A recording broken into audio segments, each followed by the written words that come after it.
Hinog na hinog ng mga mangga, sweet Christmas pala ng mga taga-Gimaras.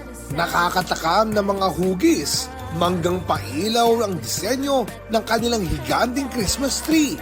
Hango sa pinagmamalaki nilang sweet mangoes. Ang mga likang parol ng mga estudyante sa isang paaralan sa Zamboanga City, malaki ang papel sa pagdiriwang ng Pasko. Gawang papel din yan. Disenyong nabuo gamit ang paper plate, dahon at egg tray. May gawa rin sa dahon ng saging at niyog, pati na sa butil ng mais, palay at munggo.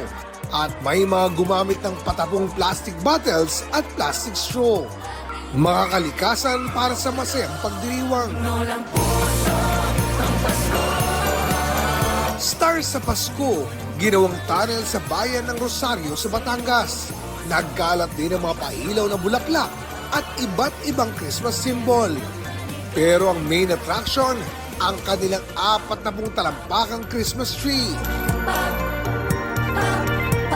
Giant Christmas tree at Belen din ang binibida ng bayan ng Padre Garcia. Namumula naman ang disenyo ng mga pailaw sa munisipyo ng Limay, Bataan. Kaya litaw na litaw ang ganda ng kanilang giant Christmas tree. 3, 2,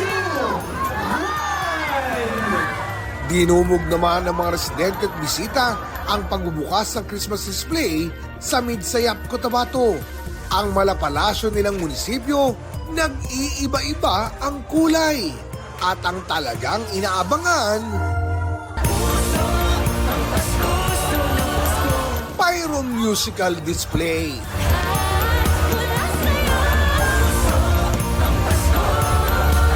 Oscar Oida, nagbabalita para sa GMA Integrated News.